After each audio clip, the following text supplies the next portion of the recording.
Today on the show, we have a very special guest. I'm very excited. Comedian Carlos Mencia. I have been a fan for such a long time, and I when the opportunity came to speak to you, I have. You have been on the forefront of comedy. You ruled the airwaves of Comedy Central and had so many specials and just had a really cool career. Thanks for your time. I appreciate you hanging out with me today. No, I love it, man. And yeah, I have. Sometimes it's when you have a long career, there's always dips and ups and turns and twists, and you get stuck in your mind sometimes with this moment. So every once in a while, it's really cool to hear somebody like you say something like that, because it kind of takes me out of the moment, of the mental grind that I'm constantly in as a comedian, and to kind of step back and go, yeah, you know what? It has been an interestingly fun ride. Yeah, I mean, we'll get into. I have questions about the Comedy Central era because I find that so fascinating. It's come up in a lot of conversations lately with a lot of comics. But before we get into all that, in that same vein that you just mentioned, you posted on Instagram, a couple of weeks ago, maybe longer. You were performing at an outside venue, a fair. I can't remember where you were Yeah, performing at. it was in Fresno. Yes, and you said something interesting, which as a parent I found funny. I have a 9-year-old who hears and repeats everything. Usually it's mom said this and dad said this. We co-parent, but I digress. But you Right. mentioned something about the energy level being like super high.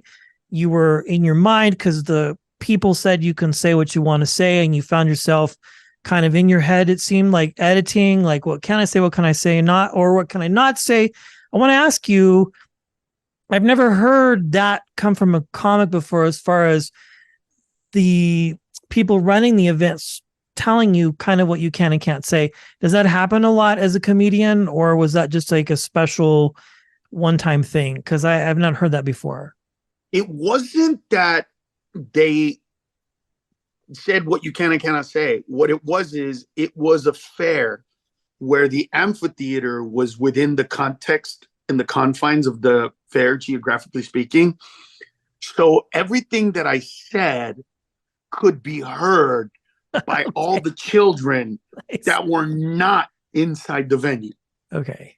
So what happened was, they said, no, you can do whatever you want. And I went, are you sure? Like, is if like 10 families are out there, knocking on the front entrance here going, hey, that guy is saying stuff that my kid is repeating, so the thing that most people don't know about comedians is, we very much, at least, you know what, I'll speak for myself. I very much want every single person to laugh and have a good time. Sure. And I always assess the situation. I'm much better at what can I do with what I can't do. Don't say this, don't do this. That's so hard for me. Those are roadblocks. Those are, hindrances. Just tell me, like, instead of saying, don't use these words, use that word, say to me, make it PG-13. Okay, cool, perfect. I know what that is. No F words, a couple of S's. We're good. Okay, I get it. That way it leads me to a place of creativity. Yeah. So what I did in this specific show was, anytime I wanted to do a joke about, I was drunk when I did this, or I was high when I did this, or I smoked weed when I did this, or anything like that, I would go, hey, listen, guys, don't ever, ever do cannabis. That's wrong. And then I'd look into the audience, and they were like, oh, he's going to do a joke about what he was smoking, but he doesn't want the people out there to know. And so everybody inside the venue was in on the joke. So anytime I was like, I would never get high and watch Rick and Morty. That is so wrong. Everybody's like, okay, he's high and he's watching Rick and Morty. And that way, to me, it allows for me to be creative, for me to push it, and for me to also get across what I want to get across. I've been doing stand-up comedy too long to just be funny. I've been Interesting. doing this way too long to just get laughs, to just get standing ovations, to just get that. There's got to be more to it. And so for me right now, it's a lot about this this constant bombardment of people saying it's not my fault, basically. I read that on the internet. And you know what? There is no excuse today. None for ignorance. Yeah. None. I'm sorry. And there's also no excuse for you getting your information from a place that is disreputable and then going, oh, I didn't know, or pretending that you think it is. There isn't. We all know certain companies, it's not that they can't lie, or else they'll be sued. You know this. You know that when Fox, CNN, Axios, whenever those big companies, you know that when they say something that's wrong, you can sue them, right? Just like the people from Sandy Hook sued, you can do that. But when it's some dude, some chick, some guy, whatever, like whatever that is. So for me, in a general sense, I go up on stage and fight that. And I don't want to hear excuses. I don't want you to tell me, look, the fact that the flat earther movement has grown about 900% in the past 3 years is just, come on, seriously? Like, Yeah. and I'm supposed to seriously sit with you and have an intelligent conversation about this because you want to feel important? Because this is your stand to say, I am intelligent. And let me tell you how we know I'm intelligent. I discovered that the earth is not round. Bullshit.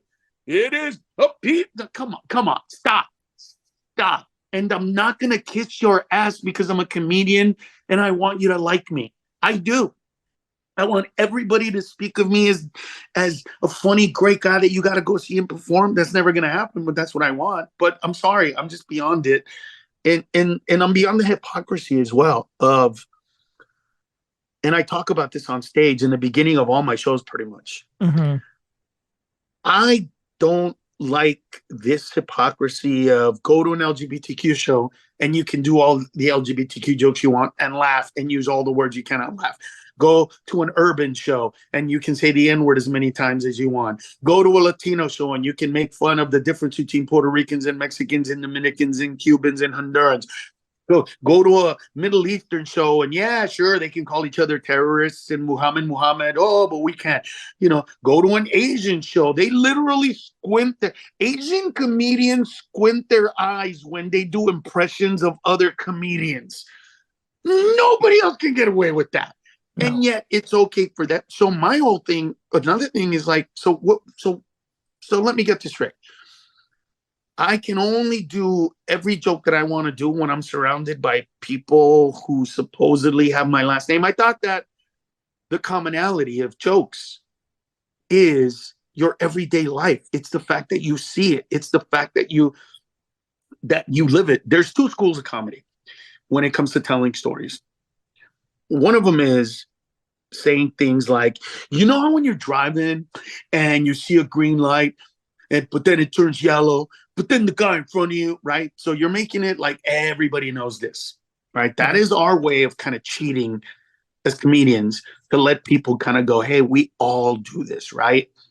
I'm of the school of, I was in a car, I saw the yellow light, I knew I could make the yellow light until the asshole in front of me didn't think he could make a goddamn yellow light. Because I want you to be able to laugh with me and at me. You might not be that guy. You might not be that woman. You might be the person that's in front of the car. And I don't want you to feel like, because I'm saying, when we, but that's the same thing that I apply to this. So now my wife is of European descent from Portugal. So I can make fun of those people. Now I got to get a side girl who is half black and maybe half Middle Eastern, so I could do jokes about that. Then another girl who's half black and half Jewish, so I could do those jokes. And then I got to blow a guy so that when I do gay jokes and people are like, oh my God, he's doing gay jokes, I could post a picture of me blowing a dude so everybody could go, oh, no, it's okay. He sucks dick. He can do those jokes. It's okay. It's fine. I don't believe in that. I will not be a part of that hypocrisy. I will not be a part of the separation of humanity under the guise of safe space. The safe space that I create is that you're going to laugh, and I'm not going to make you or let you feel guilty about it because it's a goddamn joke.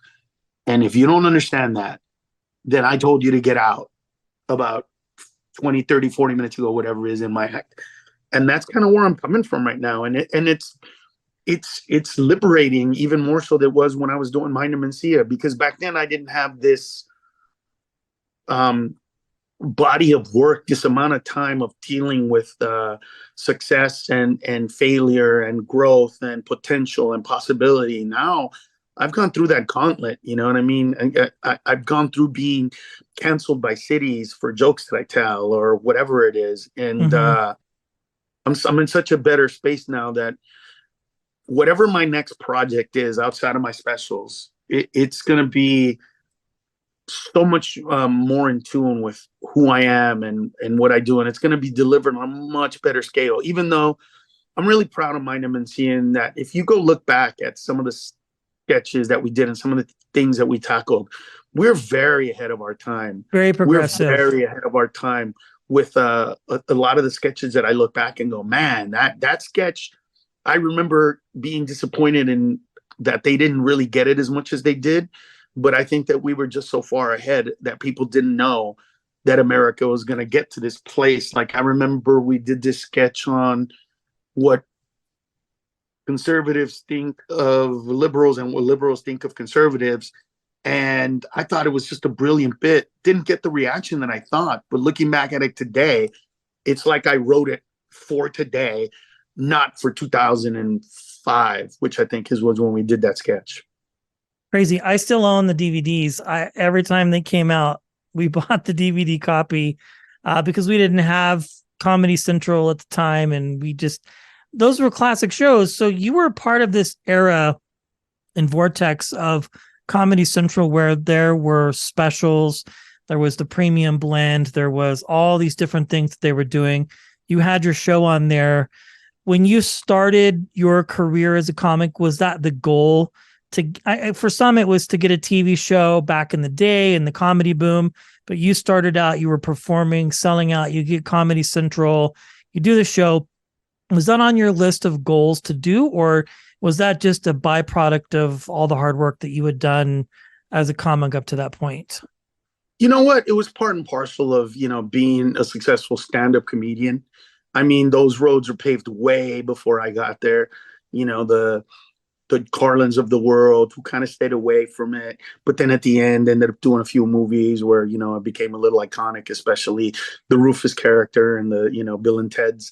I think that I just always knew that comedic success in stand-up would get me to movies, would get me to TV shows, would get me to that. And then I also knew that TV shows would expand that part that makes people want to go see you perform, and then it gets Right. bigger and bigger. It's akin to Taylor Swift doing one of the most successful, concert series of tours of all time, and then on top of that saying, you know what, let's just make it as a movie as well. We're gonna record this anyway, so let's just edit it kind of and put it out there. And another 100 million. What?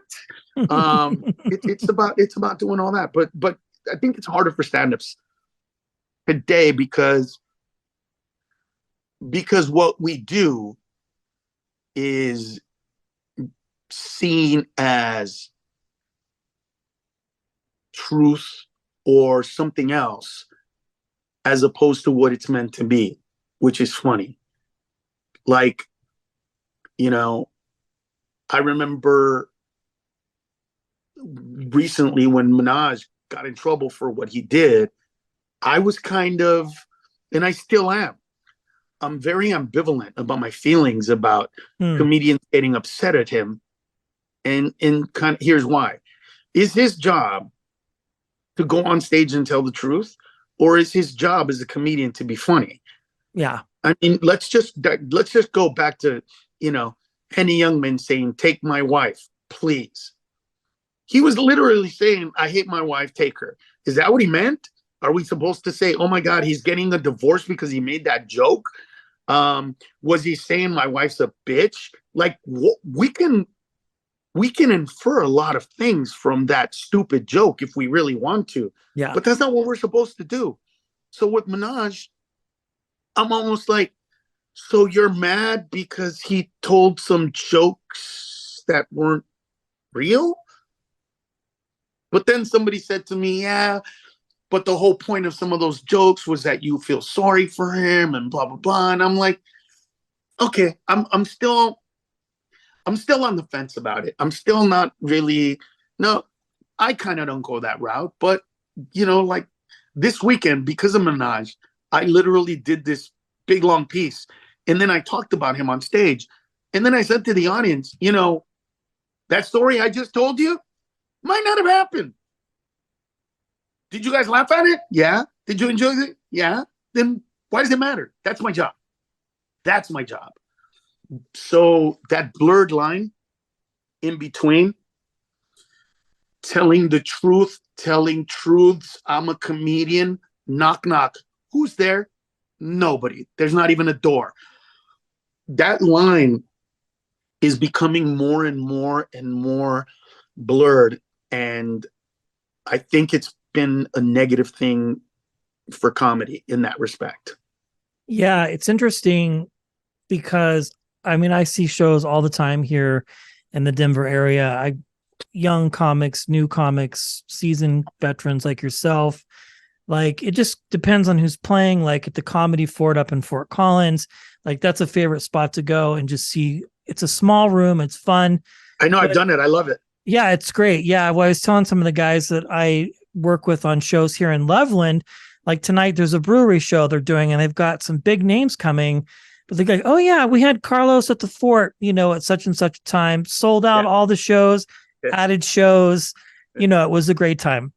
But it seems like comics do come under fire a lot for this cancel culture. It's just very poisonous. Steve Harvey did an interview. They asked him, are you going to do another special? He said, I don't know. And he goes, and that's really scary for me to say as a comedian because the cancel culture is so high. And if I do it, it's probably going to have to be after my TV run is over because they're probably going to end me. 10 years ago, 5 years ago, nobody was saying that as a comic. Your job was to get up there and to say what you're saying, to tell jokes and make people laugh. If you started out today, let's say you wanted to, I know it's a big hypothetical because you've had such a big career and successful, but would you want to start out today? I mean, it would just be so different than, I mean, I can't I would have imagine because, loved to start off today because the difference between me today and me when I started off in the mid 90s when I really started to find my voice is that I'm just better. Like I'm way edgier today than I've ever been. As far as the content is concerned, the things that I'm talking about, the subjects that I'm broaching. I mean, I'm doing transgender jokes that I don't know that I would have been able to do before the way I do them now. I'm so much better at doing this type of material that I really don't get a lot of backlash. Believe it or not, I remember when there was a time that me walking a certain amount of people, 10, 15 for 300 was, kind of normal. I don't do that anymore. That doesn't happen anymore. It doesn't happen because I'm just so much better at the pre-joke part, whether it's the setup, whether it's the setup to the setup, whether it's the moment, whether it's pointing out the hypocrisy and then whatever that is, I'm so much better at it. But I would have loved seeing this hypocrisy that I'm telling you about and having the young, cocky, unaware attitude of a young comedian and just going out there and ripping the shit out of it. Be-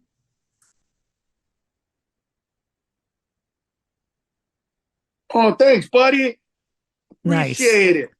Oh man, he just my this for my birthday. He just got me Oh a yeah, you jersey, did have a birthday recently. Happy a birthday, Real man. Madrid jersey. Yeah. So anyway, I would love to. I would love to it because today I wouldn't say it the way I would have then. Today I would approach it the way I approach it now. Okay. I think if I was a young comedian, I'd be like, listen, it would just be all vinegar. You know what I mean? It would be a 20, young 20, mid 20 something year old going, are you kidding me? Oh, it's okay for them to do it, but I can't do it in a country where supposedly we're equals. So as a gay person or an LGBTQ person, you sit down during my show and make a weird face when I do an LGBTQ joke, but then you pretend that it's my fault. Let us not pretend. It is your fault. You don't think I'm your equal. You don't consider me to be your friend because if you did, you let me tell the jokes that you do to those people when they tell those jokes at those gay LGBTQ shows. So why is it okay for them to do it but not for me before you even, I would love to just go off on rants like that are just fire and not caring because I think that it would have been fun. I could never do that today just because I now have the foresight to go, listen, I don't want to piss them off. I don't want to get anybody angry. The whole point of this is to bring them in. The whole point of this is to make them feel safe in laughing at whatever they laugh at. And also to feel the connection of our humanity. Yeah. To say, so I'm not like you because you're LGBTQ, but when the reverse is happening, I am supposed to treat you like you're my equal, but you don't consider me to be your equal and all this other crap. So I would have loved to it. It would have been, I would have got in trouble, but I would have loved that kind of trouble. I would have loved to have to defend my comedy because I think that part of what happened was when guys like Daniel Tosh and others, many others like him, started, Jeselnik, I believe, did it as well, started apologizing for Yeah. jokes, that was bad. I It's a saw bad it. scene, I would think, as a comic. It is because I will forever apologize for hurting your feelings. Look, man, I am sorry that I hurt people's feelings. I am sorry that, I triggered a trauma. I am sorry that whatever joke I told made you feel a certain way. I am not sorry I told the joke. I am only sorry that you were hurt by it. If you come back to see me again, I will do that goddamn joke again. Why? Because the whole point of the joke, its intent, is to make you laugh. I talk about this on stage. I go, Yeah. I don't understand people that get offended at jokes. Let us understand that a comedian, every comedian, we're so insecure. And we want to make every single person in that audience laugh. And for those of you that are like, that's not true, listen, if you get a room with 20 comedians and you put one person in that audience, a plant, and tell that person, don't laugh at any joke, and 20 comedians go on stage, 20 comedians will walk off stage and go, did you see him? Did he bother you? Did he annoy you? Oh my God, he didn't laugh at you either? We will see that guy. Yeah. We might not even see not every single other person, but we will find that guy or that woman. And it is because, we're that insecure that we want to make you laugh. How do you turn that into something negative? How do you turn that beautiful moment of I want to make you happier after you met me than before? And how do you turn that into you need to be canceled because of what you said? Like, even if you disagree with it, even if you don't like it, even if you don't know how I phrased it, whatever your problems were, at my core, I wanted to make you laugh. Why Yeah. are you turning that into a bad thing? You must be, I don't even know what kind of person it takes to do that. What I say on stage is I go, listen, I've got thousands of blowjobs in my life. They weren't all great. I was never mad at the end of one. I never wanted to cancel somebody at the end of one. I was never to a place where I'm like, I'm going to go online and make sure that nobody else ever gets a BJ from you. It's like, Jesus, like, be grateful. I tried to make you laugh. Could you just at least go, Mr. Mark, not my cup of tea, but thank you. That would be nice. Instead of whatever this new thing is of that we're evil and hurtful and cruel. I mean, we're comedians. We're evolved court jesters. We took off the makeup and we're allowed to talk. That has never changed. Yeah. You know, that's still why guys like Larry the Cable Guy can exist amongst guys like Dave Chappelle. Because comedy is that expansive and that crazy and that goofy. And when you begin to, and listen, when we take ourselves seriously as comedians, then we begin to suffer too. Because all of a sudden, the laugh isn't as important. You know, I hear young comedians sometimes go, hey, as long as you have their attention, you know, they don't have to laugh. Yeah, they do. You are a comedian. Your job is to make them laugh. You want to do one-man shows like John Leguizamo? You can. There's a venue for that. Yeah. There's a place for that. The stand-up stage at a comedy club is not that place. No. Be funny. Tell your jokes. Get to the point. Stop meandering. Cut out the fat. Kill it. Do your job. No puttering. I come from middle school. Yeah.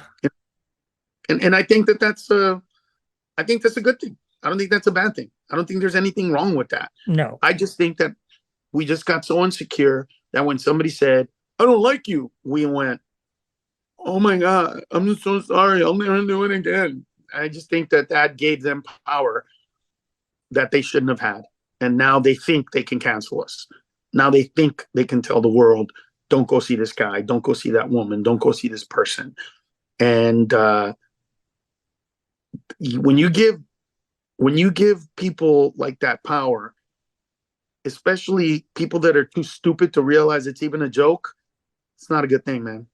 It is not a good thing. Wow. I think that's so cool, man. Like, yeah, when I always say this to my son or to other people that I know, like you can't allow somebody to have that much power and authority over you, even on a spiritual level, I dare say, because like if you've had zero interactions with this person and they are doing this or doing that and it is affecting you in a way that's destroying your self-esteem, not you necessarily, Carlos, but just in general, it's like you're like giving that person way too much authority over your life for zero. I mean, we're not dating.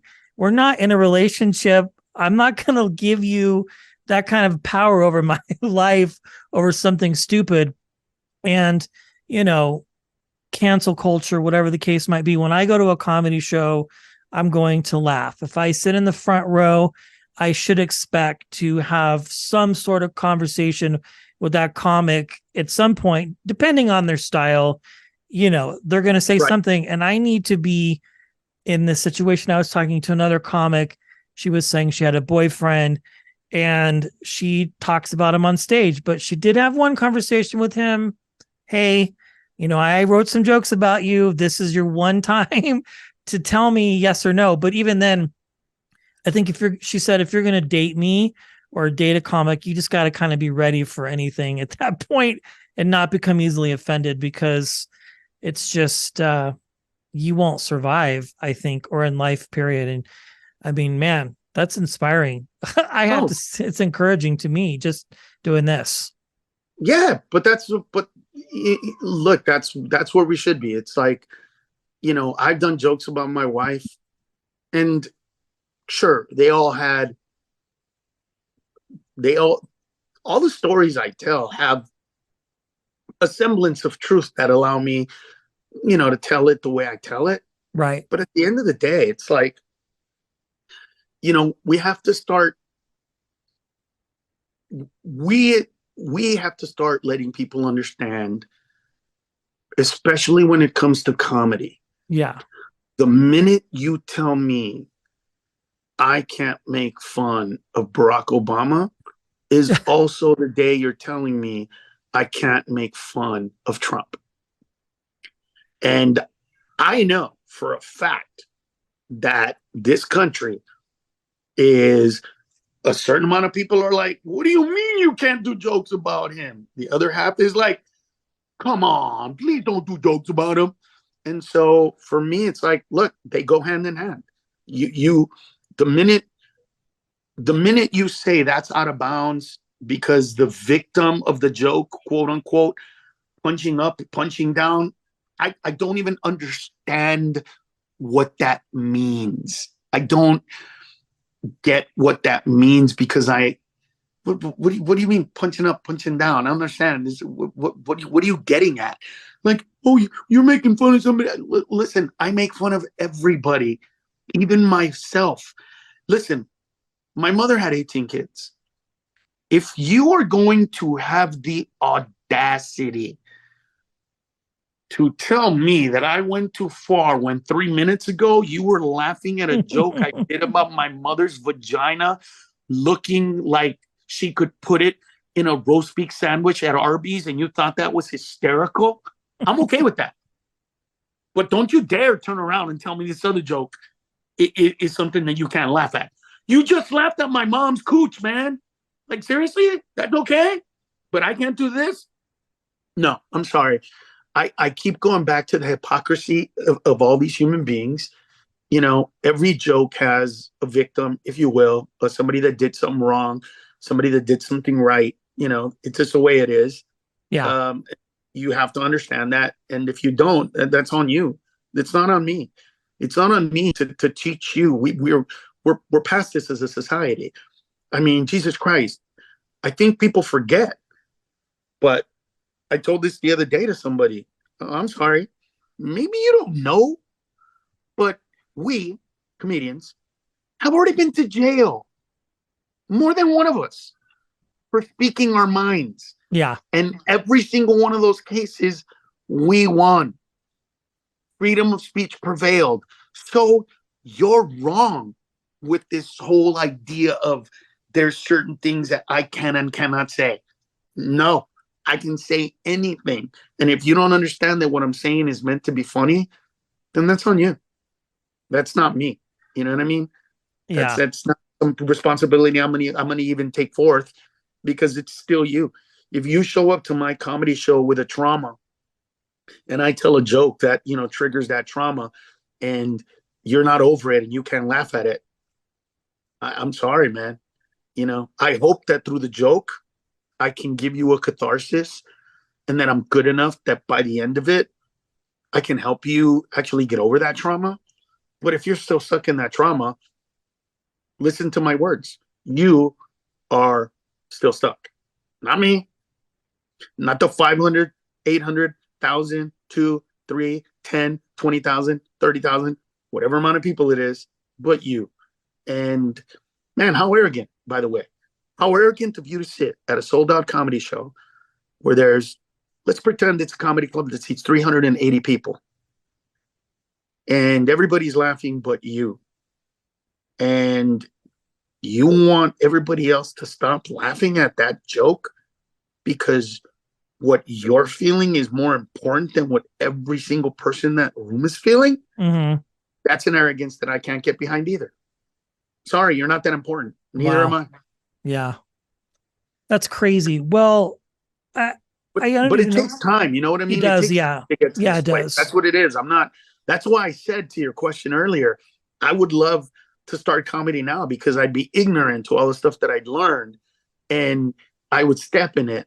But I would enjoy stepping in it. I would enjoy that fight. Like I would enjoy it on a different level that it would be today. Today, I don't get those fights because I know how to, you know, I know how to use my language and every skill I've ever gathered as a comedian to, you know, make those situations better. Um, you know, so I don't get people that get angry anymore. I'm able to bring them into the fray and actually make them part of so I'm the guy that's like, hey, you over there, are you afraid of this story? No, it's not scary. Come here, sit next to me. Help me tell the story. Help me tell the story. Do you know the story? Oh, let's tell the story together. And all of a sudden, you know, those people are in. So I'm much better at that. And that's why if you have the chance to see me perform right now, especially live, it's the best time to see me. I've never been as funny or incisive, or I mean, I'm hit like it's one of these times where a lot of times I'm ahead of all this stuff, right? I'm Hmm. ahead of the curve in a lot of these things. This is one where I'm slightly ahead of it, but not so far ahead that people are like, oh, that's not important. So everybody sees the relevance of what I'm doing. Like, I start pretty much every show by saying this and getting a huge round of applause and sometimes a standing ovation. Yeah. And it's usually the first thing I say when I go on stage. I say, listen, if my opening act said anything that you I love even it. remotely offensive, I'm being very serious right now. You need to get the fuck out of this club. I'm not. I'm I've just seen telling that on you. some of your clips. Yeah, you said it. I'm in it. Oh yeah, I put up a clip recently about the Chihuahua dog. That's right, Yep. and I meant it. And that was, by the way, that clip just happened to come out of that show, but that's how I start the shows, by literally telling people that. And a big reason is because I don't want them to sit there and judge certain jokes, because Yeah. what you end up seeing is this: ha ha ha ha ha ha, 10 minutes, ha ha, 20 minutes, ha ha, 28 minute. Hey, fuck you, man. What do you mean? What is that supposed to mean, Carlos? It's like, oh, so when you were laughing at everybody else, it was okay. When the joke was on everybody else, it was okay. When the joke had nothing to do with you, it was okay. But now all of a sudden, the joke's on you, and the rest of us are supposed to pause, even though you didn't pause for anybody else, my friend. Right. Stop it. And then that person gets sucked into that and goes, oh my God, I didn't even realize that. You're right. And especially if I'm doing a show where I go, oh my God, you laughed when I did the joke about Mary. Remember Mary? He laughed at you. And then all of a sudden you just see that energy just go away and dissipate. And then they acquiesce to the moment. And then Hmm. everybody becomes one. And then the show actually gets better because now they gave it a relevance that is conscious. So they took a layer of subconsciousness and brought it to the light. So now that consciousness is a part of the show and it becomes a better show. But again, I think that we're giving too much credit to wanting to be loved, Yeah. to making sure that my rating is a 5, to keep all that. And, as young comedians, I tell them, speak your truth, whatever that is, find it. And then everything that you write will be something that you're excited about. And you're not going to go up on stage and try bits. You're going to go up on stage and talk about things that you like and learn how to make those things funny. There's a big difference between those two. And, everybody has their um, formatting, so to Yeah. speak. Like we're all, like every comedian is like, today would be an app pack day. It would be software. And we all wire our brain a very Mm. specific way to interpret the jokes a very specific way. That is why if you have friends that are comedians and you were to see something funny and have a certain perspective on how the joke would go, Wow. you wouldn't give that joke to any comedian. You would think Right. about, who would do this well? Eric. Eric would kill this joke because you know that it's in the wheelhouse of whatever he built in his brain, right? So you kind of just hijack that for 2 seconds, and that's where you went with that. So I think that, you know, I think comedians need to be a little more aware. Yeah. Sometimes we're stuck on, I'm just a comedian so much that we don't see the other side of it, Right. the truth side, the side of if you think about if you and I right now were speaking of philosophers, if we went back to, Aristotle, Socrates, Plato, most people would know who that is. If we started getting more into this younger, Kerouac, Nietzsche, a lot of people wouldn't know who we're talking about. Right. And I would venture to say that comedians like Chris Rock, when he said, I love black people, I hate niggas, just iconic moments like that are more known from a sociological Wow. human aspect than what's being drawn from the majority of actual philosophers today. Mm. The people that mirror society and show us who we are in the best and worst light are comedians. Yeah. We are those people today. We are those philosophers of yesteryear telling the world, look at what we are. Look at how we've become. Look at how we behave. Look at what we do. And for anybody to go, man, that's self-aggrandizement, Carlos. What are you talking about? You guys are just comedians and you're not philosophers. Well, if that was the case and we were being judged just as comedians, then why is Minaj in trouble for quote unquote lying when he did his act? If it's Yeah. just a joke, why do you care?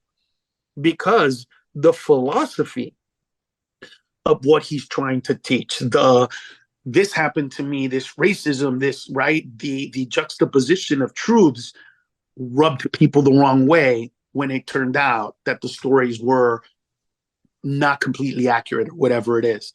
And so, we started talking about this, and now, you see how I get how, we're viewed in a certain way, because though that is not our responsibility, it seems to be that guys like Carlin and Pryor and Chappelle and myself and Chris Rock and others, of course, have taken that mantle and said, you know what?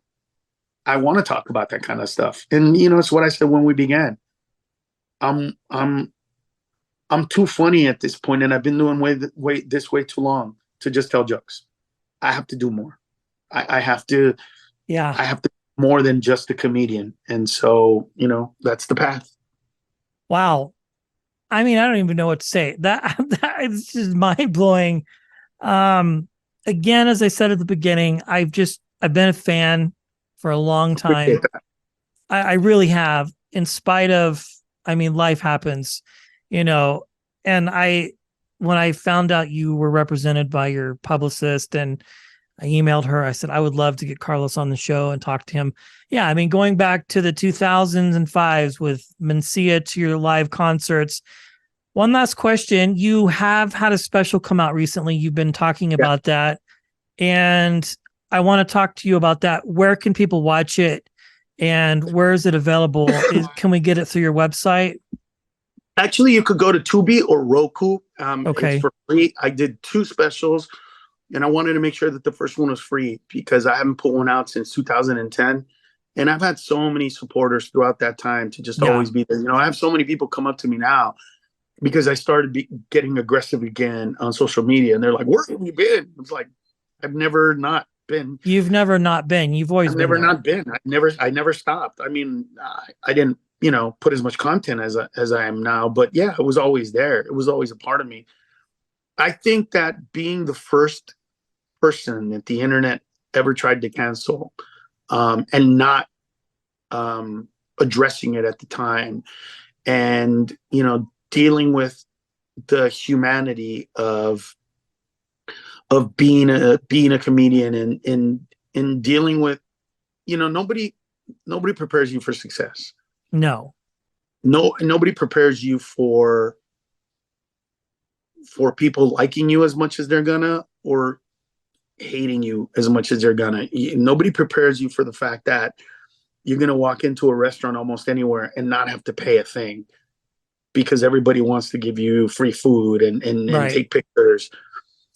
But man, nobody prepares you also for people that want to hate you so badly that they will believe the worst stories about you no matter what. And, just not even consider that you're a human being with feelings. Right.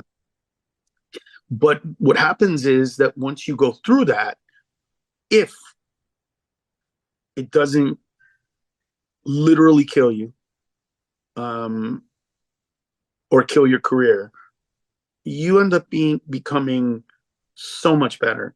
And this past decade has been that decade for me of trying to find who and what I really am. And interestingly enough, I was feeling very bad about myself a few months ago, maybe a year ish or so. But anyway, because I'm so much better placed now.